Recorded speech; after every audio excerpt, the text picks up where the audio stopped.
de WhatsApp que se llama Familiares AFE. Ustedes han visto que en estos días hemos tenido un debate bastante intenso sobre precisamente el tema de cómo abordar las crisis y bueno, es nada más y nada menos que la charla que vamos a tener hoy, ¿no? O sea, es como si se hubiera anunciado esta presentación con el tema central de discusión en el chat.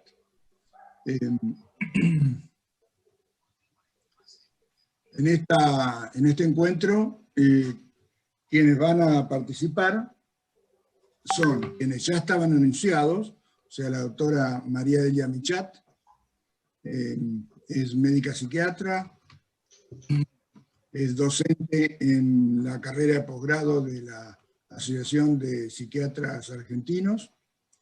Va a estar también Damián Gargolov, que bueno, por el apellido diría que es mi hijo, y bueno, él también es médico psiquiatra y está trabajando en el Hospital Alejandro Korn de Melchor Romero y tiene actividad docente de posgrado, precisamente también en APSA, y hace supervisiones a residentes de psiquiatría.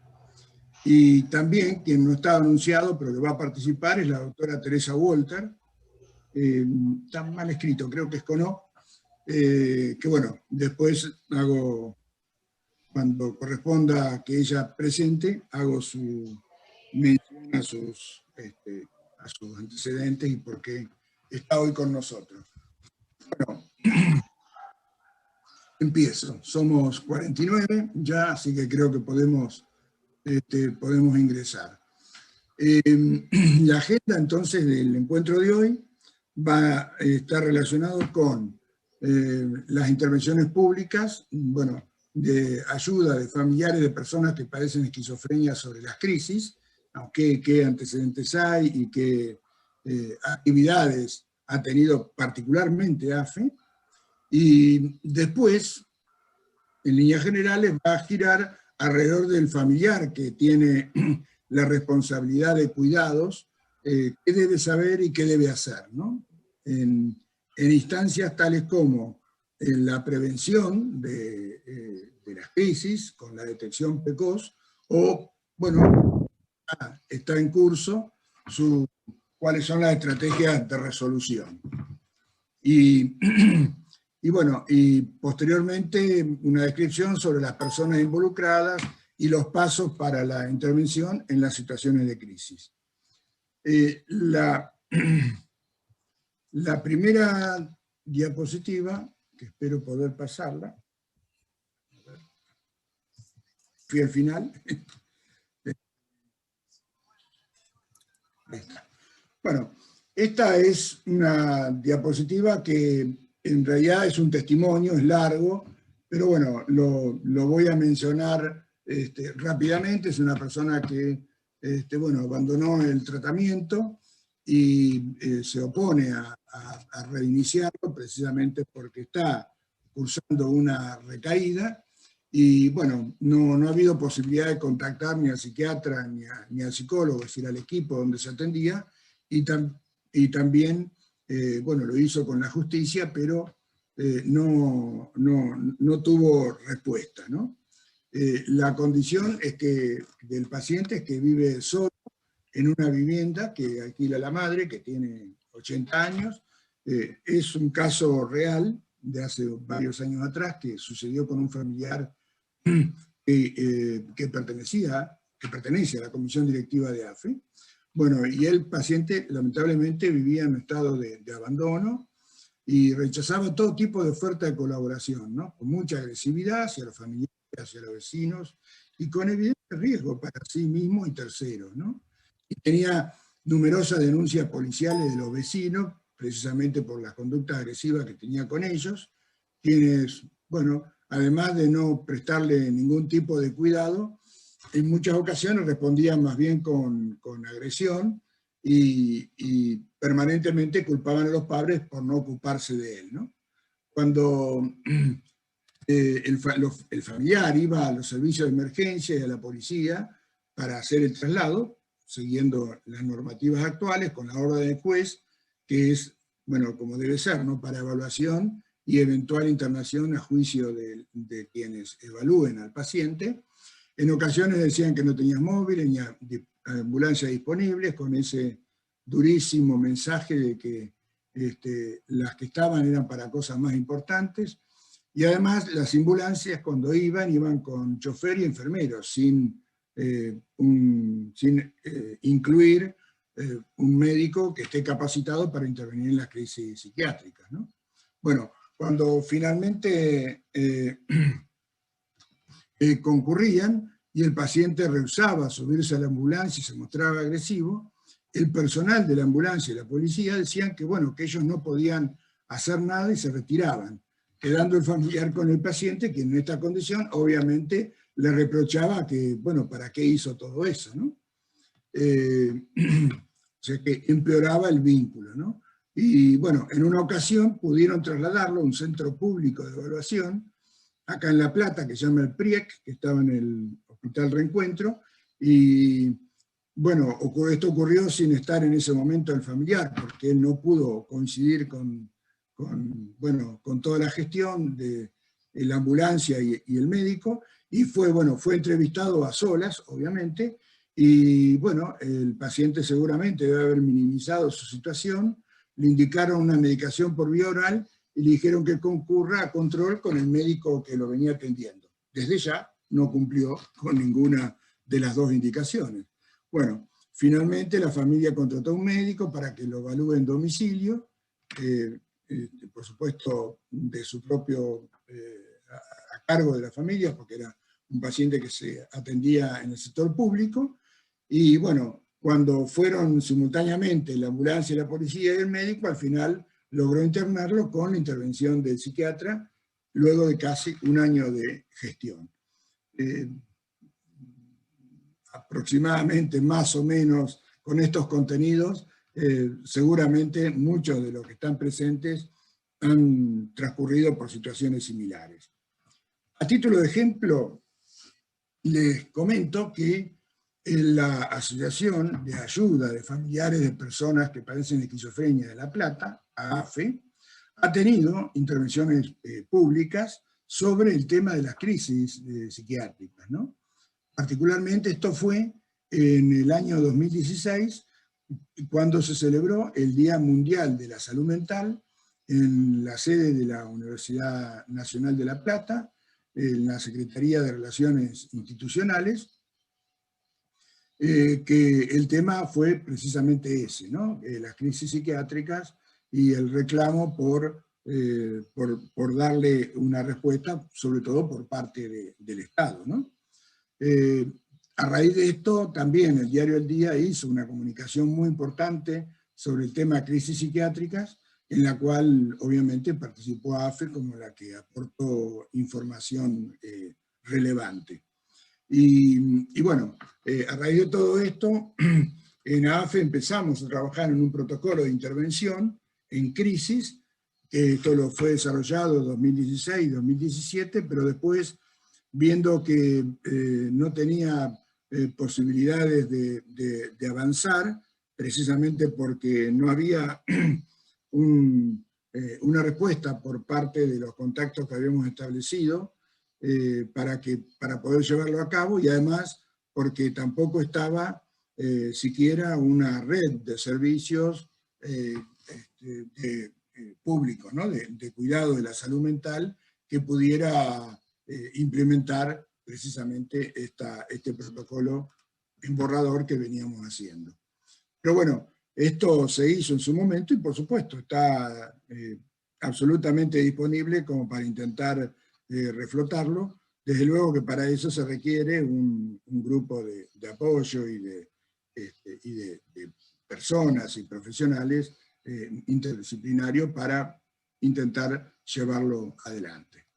Respecto de las normas que existen a nivel bueno, nacional, perdón, a nivel nacional y provincial, que tienen que ver con la resolución de las crisis. Bueno, en la Ley Nacional de Salud Mental y en el decreto reglamentario de la misma, 2010 y 2013,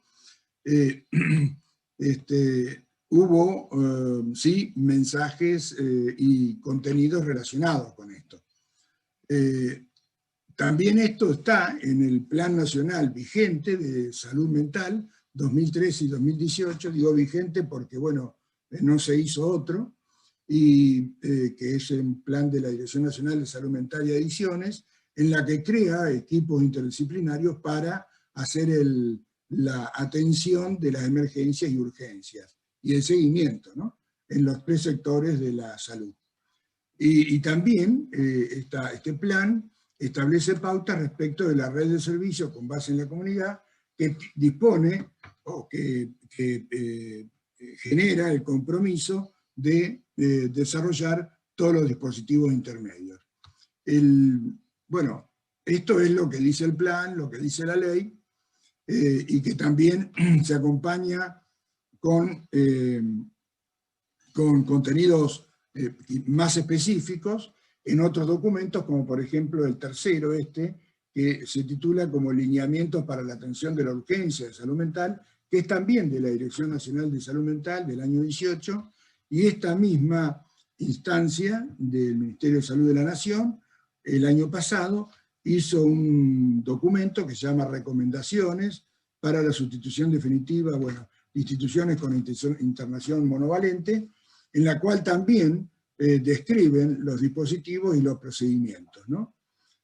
Por otra parte, hay que tener en cuenta que particularmente aplicable para la fuerza de seguridad, para la policía o toda la fuerza de seguridad que intervengan en las crisis psiquiátricas, hay un programa vigente del Ministerio de Seguridad de la Nación. Tiene 7 años y está vigente. Y por último, hay un manual de atención de las emergencias médicas del SAME, el Sistema de Atención Médica de Emergencia de la Provincia de Buenos Aires, que fue publicado en el año 2016. Lo cierto es que todos estos documentos están vigentes y presentes, pero la realidad es que los dispositivos que ordena crear y los programas de atención, hasta el día de hoy, al menos fuera del ámbito de la Ciudad Autónoma de Buenos Aires, donde sí funciona con un SAME psiquiátrico, hasta donde conocemos, no tiene respuesta en otros sectores del país. Bien. Acá simplemente les muestro qué es lo que prevé el SAME de la provincia de Buenos Aires, con dos imágenes. Una es el triage, que es el método, ¿no?, de identificación de las circunstancias que hacen a cada una de las condiciones de intervención, siendo el código rojo el de intervención inmediata, y ahí es donde precisamente hace claramente referencia a enfermos psiquiátricos violentos con riesgo para la persona y para las cosas, ¿no? Así que ahí perfectamente satisface la necesidad del involucramiento de este servicio de emergencia. Y después, también las solicitudes psiquiátricas, así está identificado, ¿no?, con estas 2 palabras, para que este SAME intervenga, son las condiciones que están descritas ahí, ¿no? La orden judicial, la orden médica con una serie de requisitos, tanto así de los pacientes como en los demás actores involucrados. ¿Y cuáles son las personas y los dispositivos que están involucrados en una crisis? Son muchos. Bueno, después en las charlas que va a dar la doctora Michat y la doctora Walter, se va a especificar claramente cómo es esto, cómo interviene cada uno, pero bueno, simplemente acá es un listado como para tener presentes quiénes son.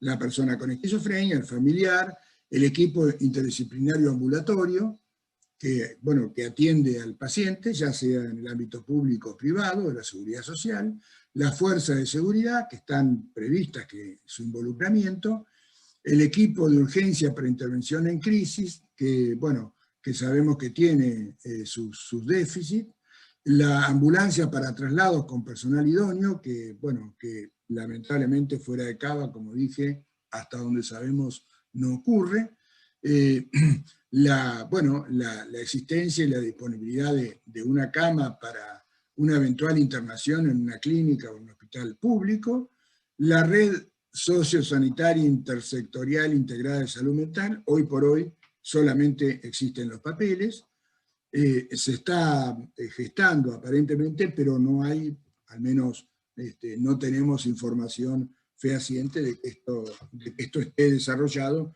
como para efectivamente intervenir. Ojalá, bueno, me esté equivocando y esto efectivamente existe, pero bueno, públicamente no hay información de que sea así, ¿no? Se confía que, por supuesto, esto se logre, ¿no? Y por último, programa de intervención en crisis que, bueno, está, como dije, el SAME psiquiátrico de Cava, que verdaderamente funciona muy bien. Esta es una diapositiva que, bueno, que muestra cuáles son todas las personas involucradas, digamos, otra forma más de ver la complejidad que tiene los cuidados de la salud mental, bueno, en la sociedad. Un dato importante, ¿no? ¿Qué debe tener, qué debe solicitar el familiar al equipo tratante frente a una crisis severa? Bueno, primero, y fundamental, es un certificado donde conste los datos del paciente con su DNI y domicilio, el diagnóstico, el tratamiento que está refiriendo actualmente, cuándo fue la última consulta y cómo estaba en ese momento, cuál es el estado actual, en ese caso, como no lo está viendo al paciente, pone según las referencias que aporta el familiar, y en función de esa referencia, de cómo está, hace la evaluación, la recomendación de evaluación por un equipo de salud mental interdisciplinario, regularmente es un médico, y así, bueno, Teresa, la doctora Walter, seguramente nos va a ilustrar sobre esto, para determinar si efectivamente se encuentra en situación de riesgo, para así terceros que indica una internación especializada en salud mental. Y por supuesto, tiene que llevar el nombre de la clínica o el hospital donde va a ser trasladado para evaluación y eventualmente pueda ser internado. Bueno, vamos ahora entonces a pasar a la doctora María Delia Michat, que nos va entonces a dar su charla de, bueno, en realidad no es cuidar al cuidador, pero bueno, tiene otro título, esto es una diapositiva vieja. María Delia, bien.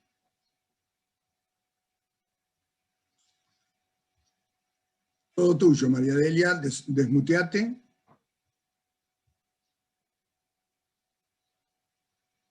Ahí se va viendo, ¿no? Ahí, perfecto. Perfecto.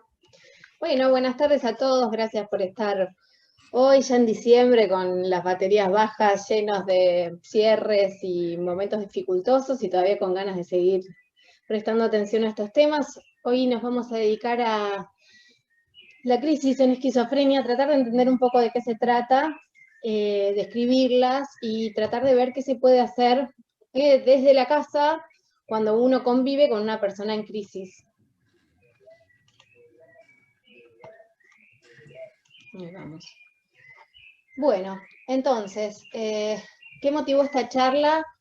Muchas veces lo que nosotros notamos son los déficits en la atención a situaciones de crisis, pero fue mencionando todos los dispositivos que hay en este país y algunos aplicados a algunos lugares del país nada más, para poder asistir la crisis, pero los usuarios y los familiares de las personas que padecen esquizofrenia están en constante exposición con esto y ahí se notan muchas deficiencias. Sí, en un estudio que se hizo en 2014 acerca de las necesidades que tenían los familiares en situaciones de crisis, lo que más se rescataba es que la gente necesita información, o sea, necesita saber qué hacer en la crisis, necesita apoyo profesional e institucional para el manejo de la crisis, y necesita que la atención sea una atención integral, o sea, que contemple a los familiares como parte del esquema y que existan grupos de apoyo.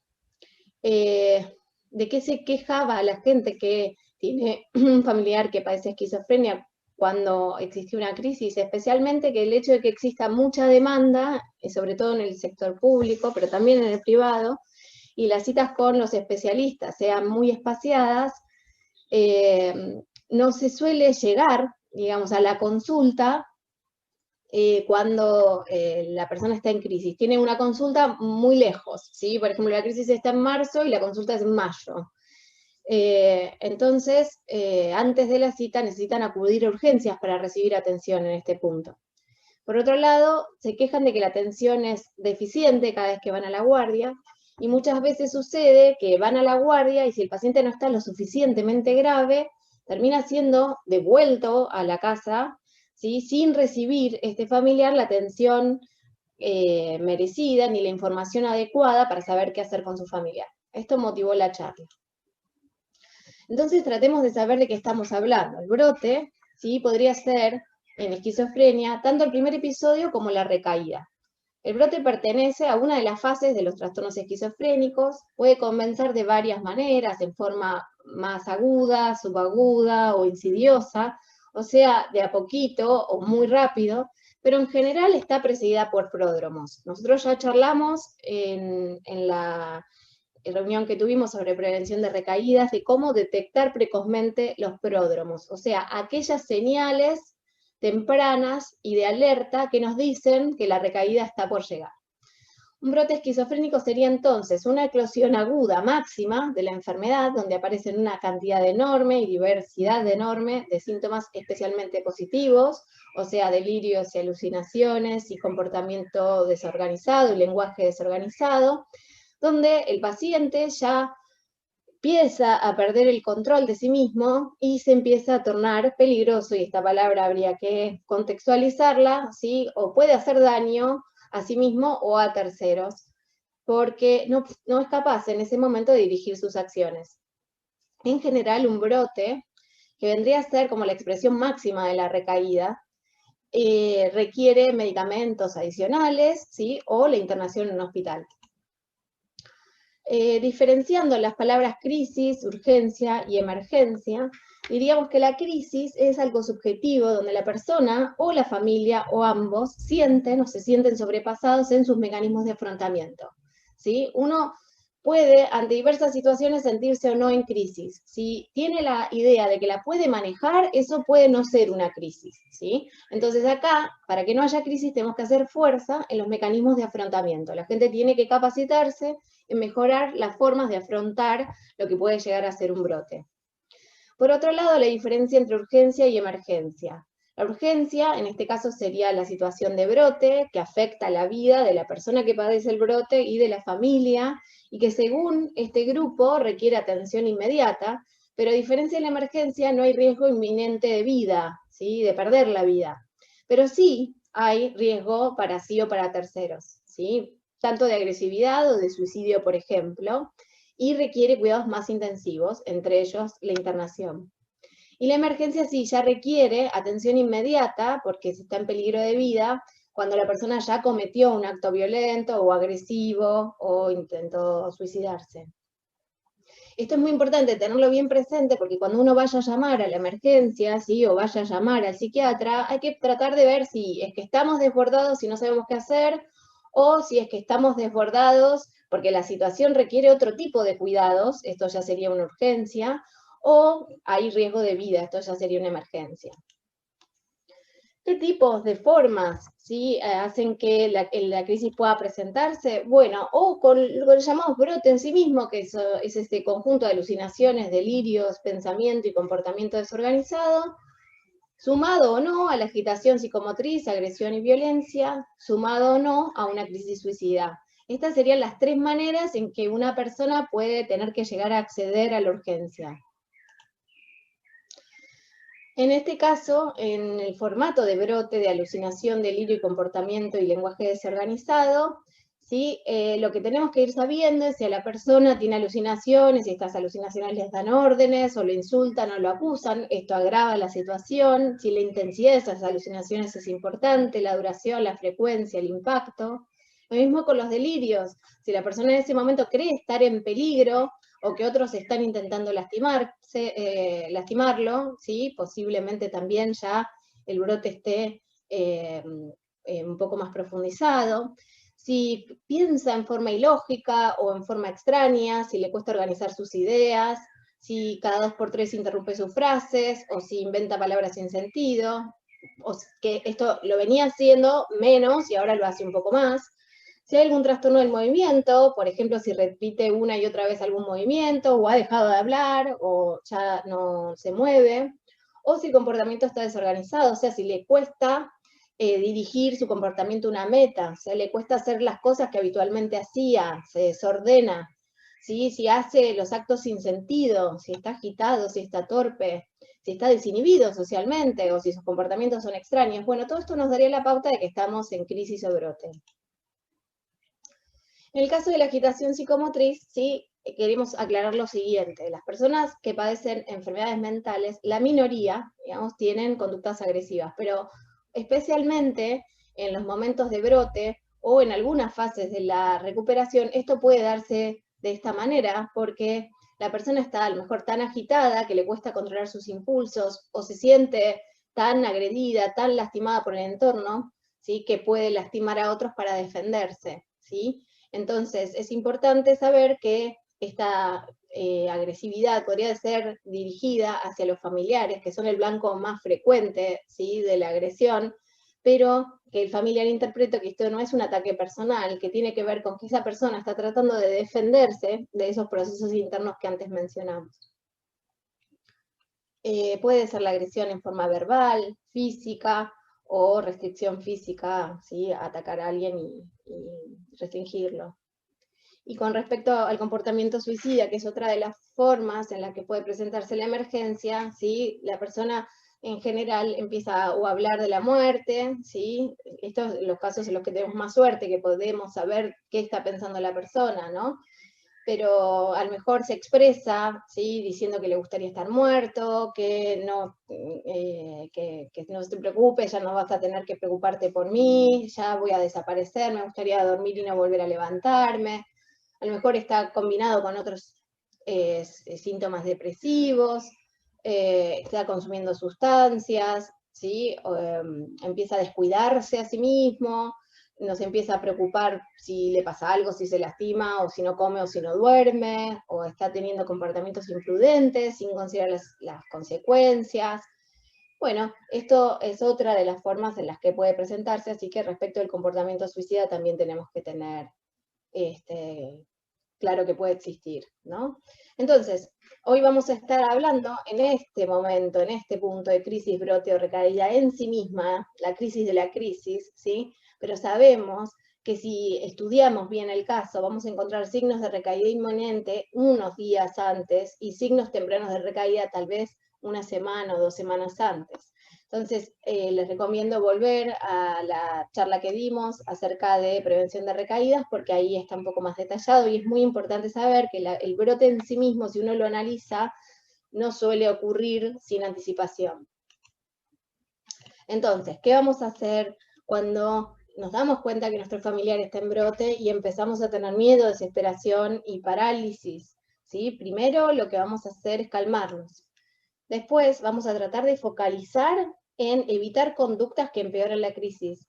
Y más tarde vamos a ejecutar el plan de acción que habíamos preparado, ¿sí? En la charla que dimos en prevención de recaídas. ¿Qué puedo hacer para calmarme? Esto es importantísimo, ¿sí?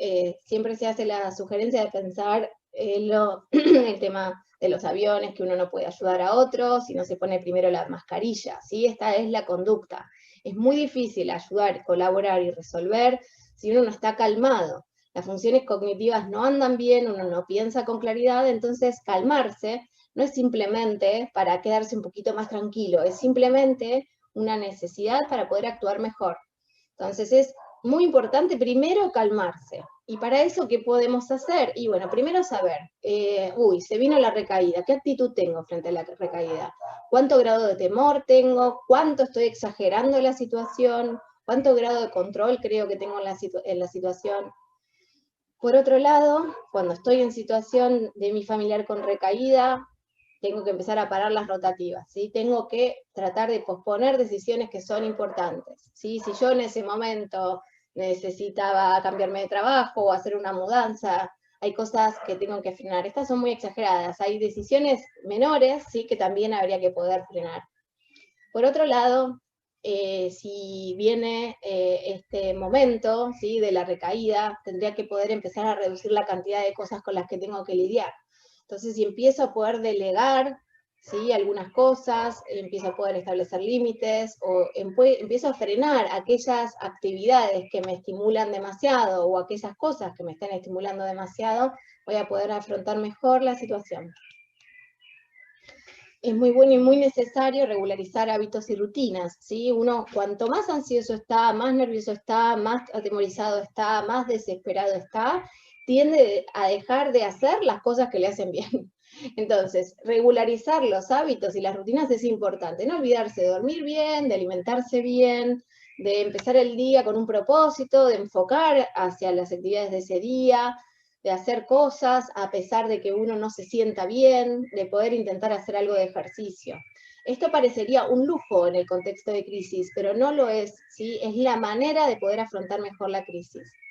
Por otro lado, buscar relajación. Y esto, sí, uno ya lo tiene que tener más o menos pensado, saber aquellas cosas que a uno le hagan bien, que le sean satisfactorias o que le resulten una recompensa en estos momentos de mucho esfuerzo, ¿sí? Cosas que le resulten agradables o que sepa hacer para calmar su propia ansiedad, desde aprender técnicas de respiración hasta hacer ejercicio, yoga, etc. Hay gente que dice, yo cuando estoy nervioso me baño, otro escucho música, toco un instrumento, hablo con amigos, planeo el día siguiente. Bueno, de alguna manera hay que buscar relajación. También distracción, ¿sí? Distracción no es solamente recreación, porque muchas veces uno no tiene ni ganas de recrearse. El punto es que la distracción es cuando uno está muy rumiativo, lleno de pensamientos pesimistas, preocupaciones, alarmas, alertas, ¿sí? Uno puede empezar a darse cuenta que esa forma de preocuparse puede interferir negativamente en lo que uno está haciendo. Entonces, tendría que poder aprender a distraerse de esos pensamientos negativos, ¿sí? De alguna manera bien práctica. Esto es un ejercicio difícil, pero muy importante para poder actuar con precisión en los momentos de crisis. Y por otro lado, saber que uno no está solo, que tiene que buscar apoyo, que tiene que hablar con otros sobre lo que está sucediendo, que tiene que hablar con otros de cómo se siente frente a lo que está sucediendo, y ahí llega el momento donde hay que activar la red de familiares y amigos, la red de apoyo, para que esta gente funcione como colaboradores en este proceso. Ahora vamos a pasar a que una vez que me ocupé de calmarme, ¿sí? Como familiar, voy a tratar de focalizar en qué es lo que no me conviene porque incendiaría la crisis, o sea, la empeoraría. Si mi familiar está con alucinaciones y delirios, no le diga al familiar que su alucinación no es real, ¿sí? Tampoco le vamos a decir que es real, pero no vamos a estar confrontando con lo que es una vivencia irrefutable para la persona, ¿sí? La persona escucha lo que escucha, ve lo que ve, siente lo que siente, ¿sí? Por lo tanto, decirle que eso no le está pasando, ¿sí? No es conveniente, y mucho menos en el momento de la crisis. Después veremos cómo desafiar esto en procesos en otros momentos, pero en el momento de la crisis no. Evitar tratar de persuadirlo de que lo que le está sucediendo no es real o que no tiene sentido, va en línea con esto, pero se refiere especialmente a los pensamientos, ¿sí? Decirle, deja de hablar pavadas o de pensar pavadas, ¿sí? Esto es algo que a uno le saldría naturalmente, pero que no tiene mucho lugar en el momento de la crisis. No le pida a la persona que se calle o que pare de hablar. Bueno, basta, me cansé, no te quiero escuchar más. Eso no sería conveniente, ¿sí? Lo mejor es que la persona pueda hablar, ¿sí? Aunque no, a uno le sea difícil escuchar, porque nosotros necesitamos saber qué está queriendo decir, qué está pasando adentro de su cabeza. Es ese momento. Y además a la persona le hace bien y lo alivia poder hablarlo. No se enfrente, no discuta, no confronte el contenido del delirio, ¿sí? Tampoco diga que eso es así o que es real, pero para esta persona, ¿sí? Lo que la persona está pensando es cierto, es certero. Por lo tanto, y con un grado de certeza, con una incapacidad de dudar de eso, que enfrentarnos a eso, discutir con eso, podría llegar a enojarlo, ponerlo ansioso o lastimarlo. Intente no enojarse, intente no entrar en pánico, ¿sí? Asusta mucho la posibilidad de una recaída, pero si estamos aquí sabremos que hay algunas cosas para hacer. No se culpe a sí mismo, no culpe a los demás, no culpe a la persona que tiene delirios y alucinaciones, y sobre todo no haga bromas, ¿sí? No se burle, no se ponga sarcástico, ni cínico, ni crítico, no se ría, ¿sí? Porque lo que a esta persona le está sucediendo, ¿sí? Necesita ser escuchado, necesita ser comprendido, ¿sí? No objeto de burlas, no está haciendo nada de todo esto a propósito. Y por otro lado, si el delirio o la alucinación lo involucra, ¿sí? No lo tome personalmente, esto no es culpa de nadie. Tampoco pretenda estar de acuerdo con ello, ¿sí? Les venía diciendo, ¿no? Así como uno no tiene que refutar, tampoco tiene que adherir, ¿sí? No tiene que subirse al delirio de la persona. Y insisto, cuando el delirio lo incluye, comuníquese siempre con el equipo tratante porque ahí las cosas se empiezan a poner un poco peor. Y como siempre, tómenlo en serio. Lo que le está pasando es muy serio. Si la persona tiene ideas suicidas, lo que estaría bueno hacer es no sugerirle a la persona que eso que él está pensando o está sintiendo, ¿sí? Es un llamado de atención. Bueno, deja de llamar la atención, por favor. Bueno, eso no, porque cuando la persona tiene ideas suicidas, ¿sí? Lo que está buscando al comunicarlas es ayuda. No sugerirle tampoco por miedo, a veces a uno le agarra ansiedad cuando escucha eso, que una solución rápida. Por ejemplo, bueno, entonces, ahora que pasó eso, anda a dormite, ¿sí? Bañate y seguro que mañana te vas a sentir mejor, ¿no? Es el momento de sentarse y escuchar un poco más. Tampoco darle consejos rápidos o express, bueno, dale, ponete bien, superalo, porque esto hace que la persona no se sienta para nada escuchada, no se sienta para nada comprendida y mucho menos valorada en el hecho de haber estado comunicándose. Trate de no entrar en pánico y sobre todo trate de no tener una reacción exagerada frente al dolor, el miedo, la angustia, el terror que genera escuchar que alguien se quiere suicidar. No mantenga nunca esto en secreto, ¿sí? No mantenga nunca esto en secreto. No le prometan, ni haga promesas de silencio y secreto, ¿sí? Esto no puede prometerse nunca. Y tampoco ignore señales, ¿sí? Cuando alguien está hablando de la muerte o está hablando de cómo suicidarse o de cuál es la mejor manera y deje pasar esto y no comunicárselo a los profesionales. Tiene que comunicárselo a los profesionales tratantes. En el caso de que la persona esté agresiva o violenta, tratar de no enojarse, ¿sí? De no ponerse hostil y agresivo porque la violencia genera más violencia. Trate de no levantar la voz, de hablar calmado, de no hablar demasiado rápido, de no maltratar a la persona, ¿sí? De no restringirlo físicamente. Si esa persona se está moviendo, no intente interponerse ni restringirlo físicamente, déjelo caminar, ¿sí? A no ser que la persona esté por lastimarse o por lastimar a alguien. Y cuando la persona esté molesta, intente, ¿sí? No seguir la discusión, intente no discutir.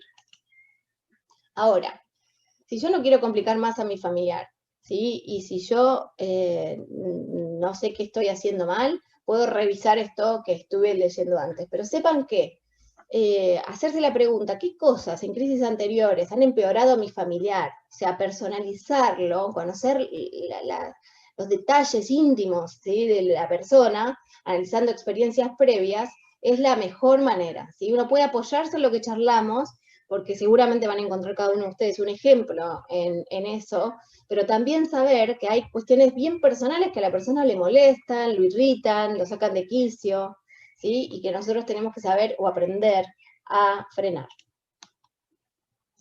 ¿Cómo ejecuto un plan? ¿Sí? ¿En qué momento, digamos, y de qué manera? Bueno, habíamos hablado del plan de acción en prevención de recaídas, los remito nuevamente allí, ¿sí? A que puedan verlo, al video y tratar de sentarse un ratito a saber qué es cada uno de estos ítems. Vamos a tratar de ver cómo hoy estaría funcionando haber ejecutado ese plan de acción, ¿sí? Habíamos hablado de lo que es la firma de recaída, que es el detalle personalísimo por el cual una persona va ingresando al brote, ¿sí? Los síntomas precoces, ¿sí? Los de recaída inminente y los de recaída. Por otro lado, cuáles son los desencadenantes del estrés y los momentos vulnerables de cada persona, qué estrategias de afrontamiento yo tengo, cuál es la estrategia de automedicación que arreglé con el profesional psiquiatra, a quién contactar cuando tengo que activar la red y cómo y de qué manera, y qué apoyo me brindarán los otros. Entonces, primero, número 1, tengo identificada la firma de recaída de mi familiar. Si no lo hice, lo reviso, ¿sí? Remítanse de nuevo al video, hoy estoy insistente con eso, pero me parece que esta es una continuación. Ahí van a tener un listado que dice cuáles son los síntomas que ustedes ya están viendo, ¿sí? Que están haciendo que la persona esté entrando en recaída. Hagan un listado y también una línea de tiempo y vayan dándose cuenta de que esto está llegando. Por ejemplo, en una hojita, y por eso los voy a poner así, en una hojita, tener anotada la firma de recaída del familiar y decir, esto empezó el viernes pasado, por ejemplo, está callado, retraído, no le interesa nada, está durmiendo mal, no quiere comer, está irritable, está de mal humor, tenso, ansioso, muy preocupado, y hace 2 días, ya que habla con palabras extrañas, que está descuidando su higiene, se está sintiendo observado, controlado, no está respetando las normas de la casa, no nos dirige la palabra y se está poniendo violento. Esto, así anotado, es material interesantísimo, ¿sí? Y muy necesario para el personal tratante, en el caso de que haya una internación, o para el psiquiatra y el equipo tratante de ese momento. Es material muy importante, por eso registrarlo es importante también.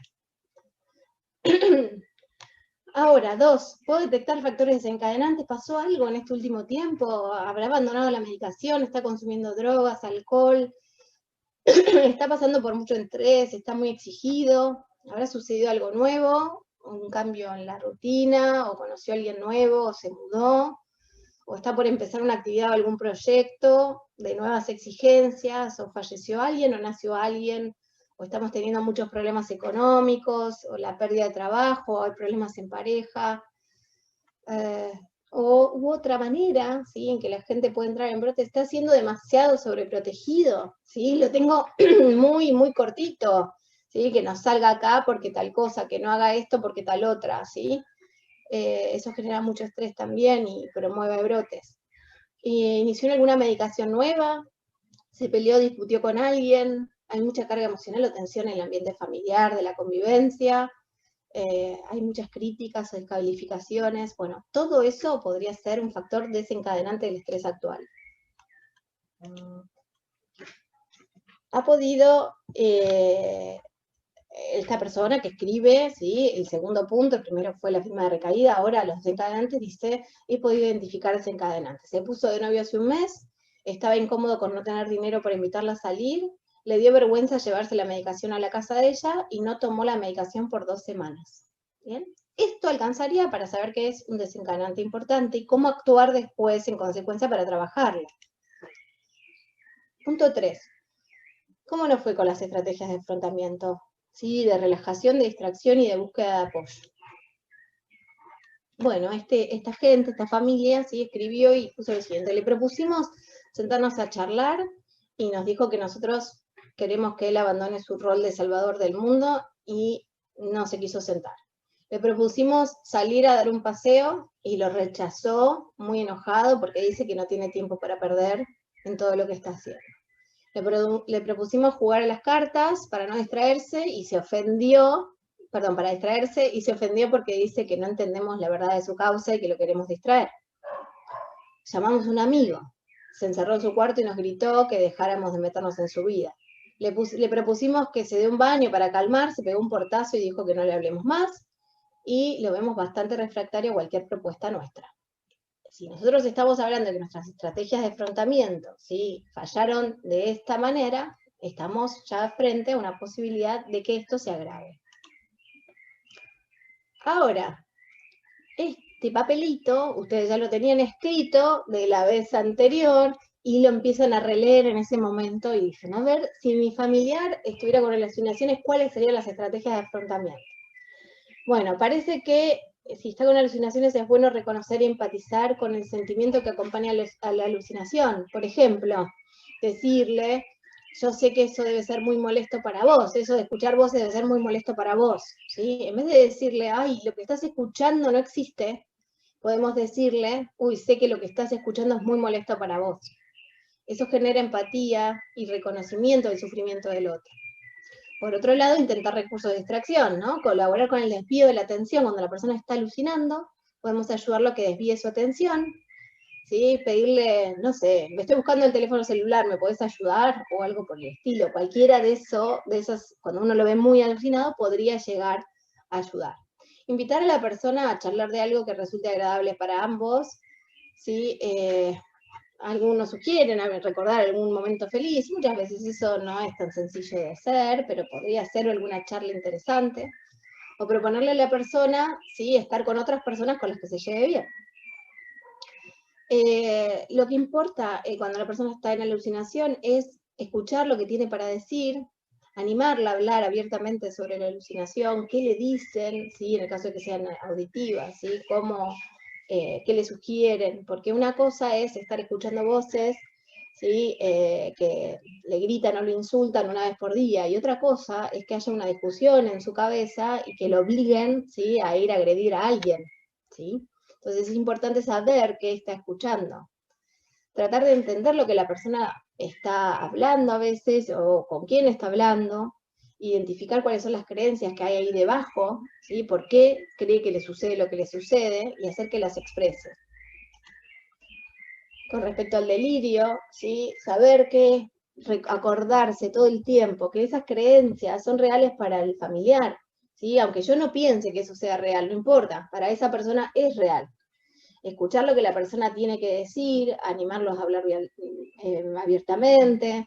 Tenemos que prestar atención, porque eso lo vamos a tener que comunicar a los profesionales de salud, es qué dice, ¿sí?, el delirio, cuán convencido está de eso, cuánto tiempo del día está pensando en eso, cuánto interfiere eso en la vida cotidiana, y qué reacciones tiene si yo le llegase a decir que eso no es así.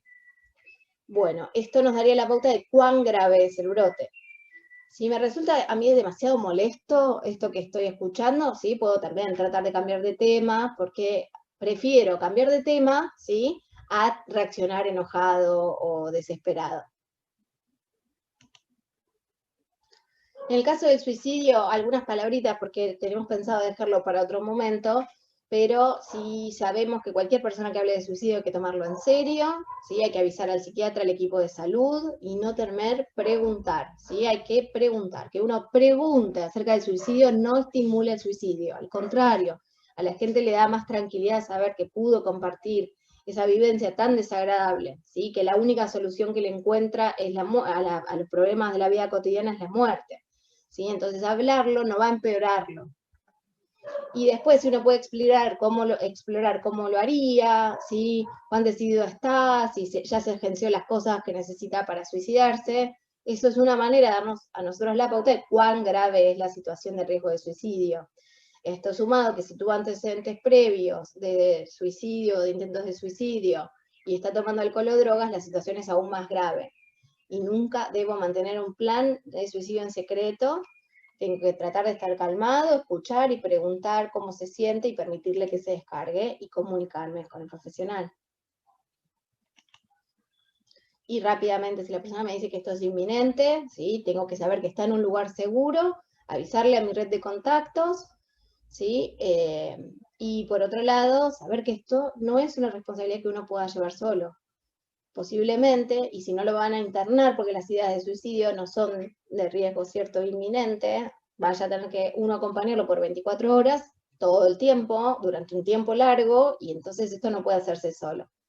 Y hay que juntarse con la gente que va a apoyar y no juzgar, y tratar de alejar a las personas que causen estrés o dificultades, ¿sí? No me tengo que poner muy exigente, tengo que tratar de ser respetuoso, y comunicarle a mi familiar que le agradezco que me haya confiado esto, que esto que me dice me importa, y que él me importa, que lo quiero ayudar, ¿sí? Y que posiblemente estas ideas de suicidio que tienen tengan que ver con esas cosas que escucha o esas cosas que piensa, y que eso tiene un tratamiento.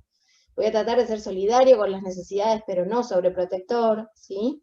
Y le voy a tratar de proponer actividades sencillas para tratar de sacarlo de esos pensamientos, y le voy a pedir que, en el caso de que salga, me prometa que si tiene ideas o planes suicida me llame, o llame al psiquiatra, o llame a la línea de atención al suicida o a las emergencias. Con respecto a la agresión, es importante saber que cada vez que hay agresión hay que avisarle al psiquiatra, hay que avisarle al equipo tratante, y si es muy grave hay que llamar directamente a la emergencia, ¿sí? Hay que todo el tiempo estar monitoreando la tensión muscular que puede haber, ¿sí? Si hay puños cerrados, si hay discusiones, si hay ceños fruncidos, si hay insultos.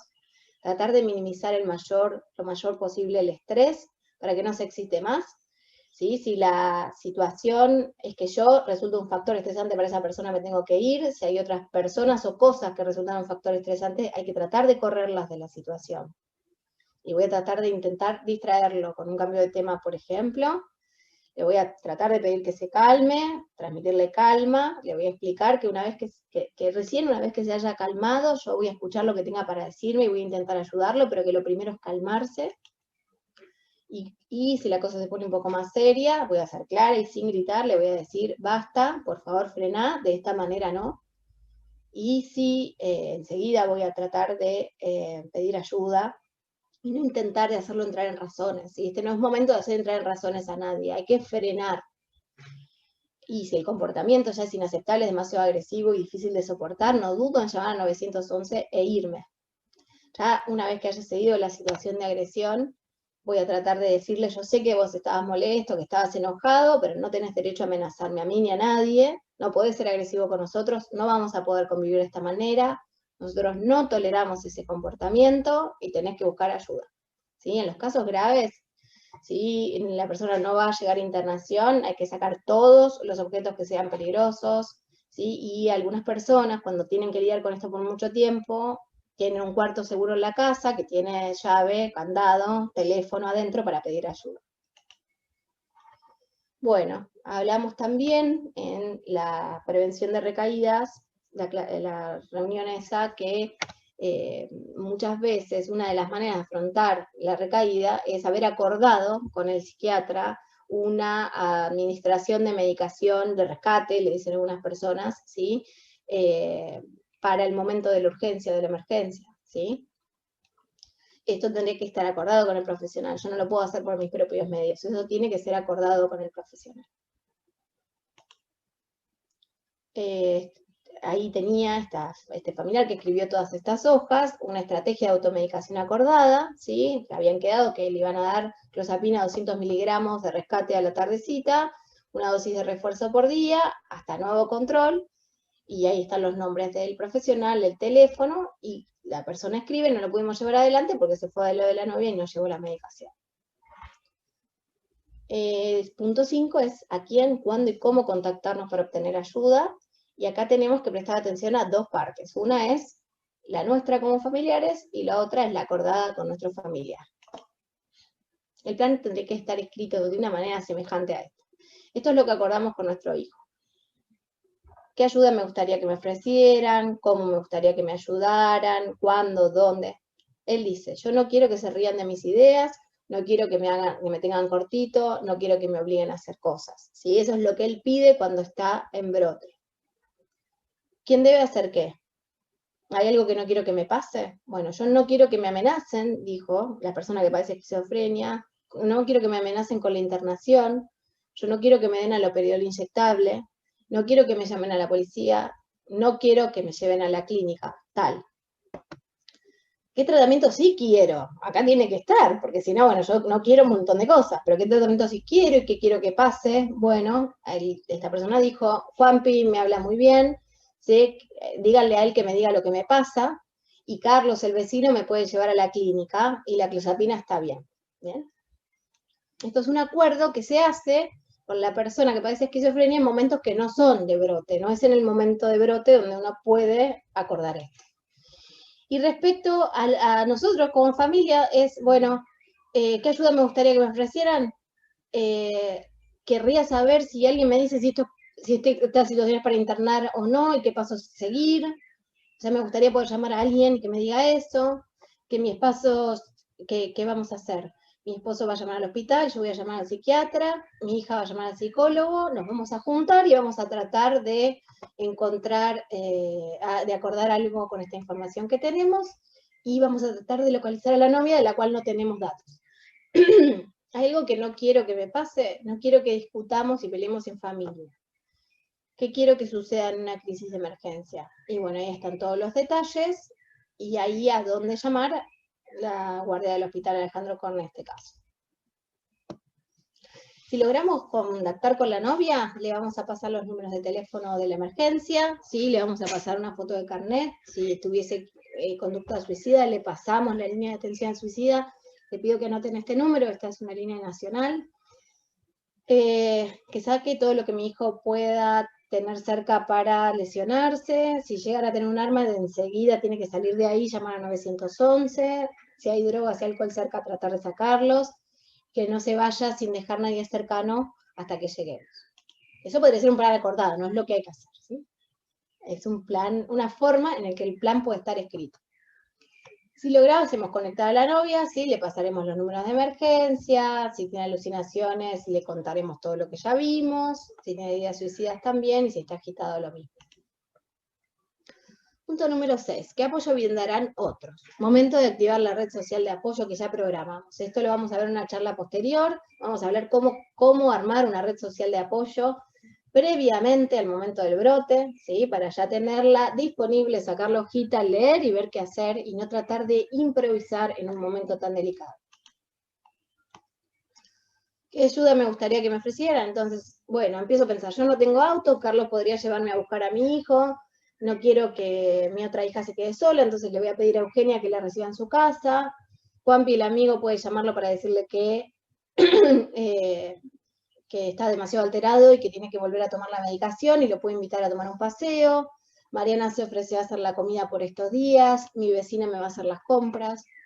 Bueno, hay algo que no quiero que me pase, bueno, yo no quiero que me llamen para chusmear, si me llaman para chusmear voy a cortar, ¿sí?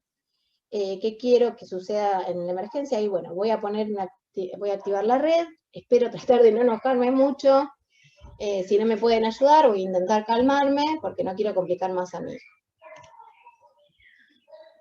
Bueno, nos indicaron la internación. ¿Cómo sigue? Quiero decir que la evaluación del psiquiatra, esto quiere decir que la evaluación del psiquiatra arrojó el dato de que nuestro familiar tiene riesgo grave, cierto e inminente para sí mismo o para los demás, porque está descompensado psicóticamente. Entonces, tengo que tener, como decía Pedro ahí, la documentación básica, DNI, credencial, algunos piden último recibo de sueldo o pago de la obra social, y la orden médica de internación. Ahora nos toca hacer que lo trasladen, ¿sí? A la evaluación en guardia, porque definitivamente el personal de guardia es quien termina decidiendo la internación. La posibilidad del ingreso hospitalario no debe ser usada nunca y jamás como una amenaza, y es una situación nueva a la que vamos a acceder para obtener cuidados intensivos necesarios ante una crisis, y el paciente deberá ver al ingreso, intentaremos ver que el paciente intente ver al ingreso como una oportunidad para librarse de ese sufrimiento que le provocan sus síntomas. Bueno, muchas gracias por su atención. Ahora ya le daré lugar al resto de los presentadores.